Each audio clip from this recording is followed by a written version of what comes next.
Hello, everyone, and welcome back to Lee's Daily Log. I'm Tony, and I'm here with Lee. Hi, Tony. Hello, everyone. I'm Lee. Lee, this is such an exciting episode. You've just experienced your very first ayahuasca ceremony in the Amazon.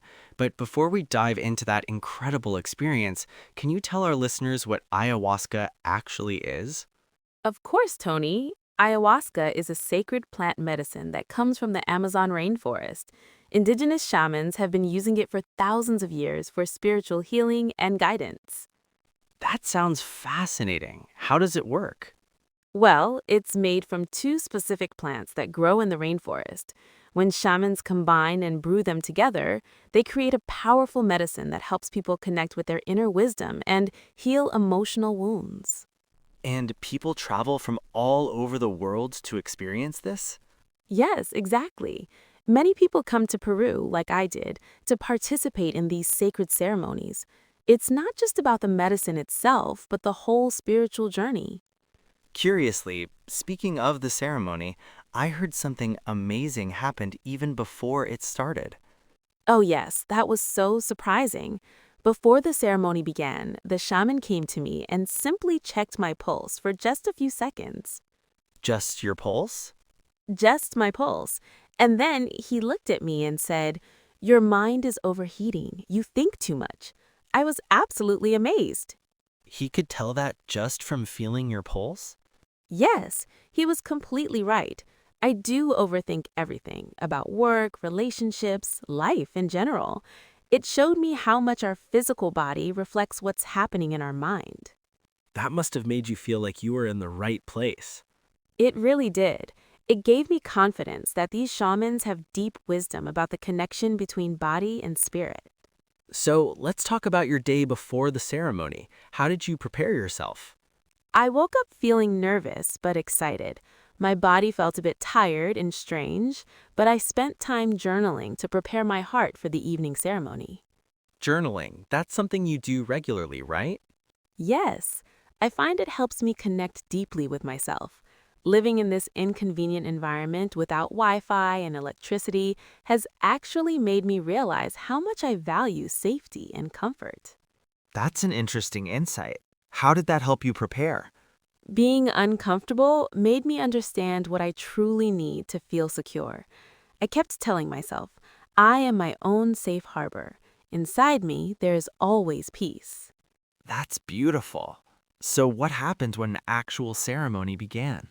Well, I put on a white ceremonial dress, and we all sat in a circle. The shaman prepared the ayahuasca. It's this thick, dark brown liquid that tastes very bitter. And then you drank it. Yes, I drank the first cup. I was expecting something dramatic to happen right away, but nothing did. Nothing at all? No visions, no big changes. I just felt a little sick and, honestly, very bored. I got so restless that I started moving my body and singing along with the sacred songs called Icaros. Oh no, what happened then? Oh, I was a bit embarrassed. The shaman gently told me to be still and quiet. I felt so embarrassed and sad, like I was doing everything wrong. That must have been disappointing. It was. Then I had a second cup, but still nothing dramatic happened. I started thinking, maybe this won't work for me, even here in Peru. But something did happen, didn't it? Yes, but in a very quiet way.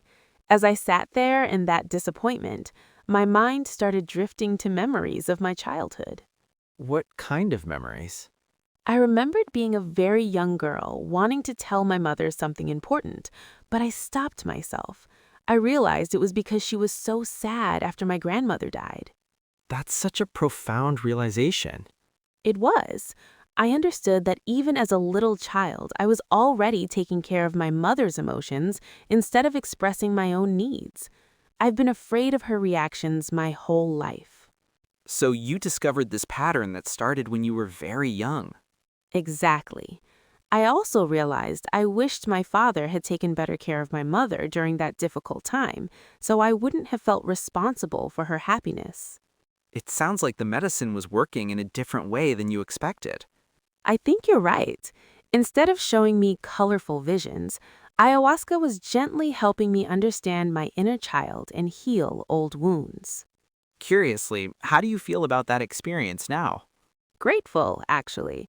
Even though the environment was challenging, the shower was freezing cold, no Wi Fi, and I felt frustrated about these inconveniences, there were also beautiful moments. What kind of beautiful moments? The food was incredible: golden potatoes, fresh papaya, and watermelon that tasted like heaven. And when I needed help, a young boy assisted me to the bathroom with such genuine warmth and kindness. It sounds like you experienced both difficulties and unexpected kindness. Yes, exactly. And when the sun broke through the clouds, it felt absolutely wonderful on my skin. These simple moments became so precious. Encouragingly, what are you hoping for in your second ceremony?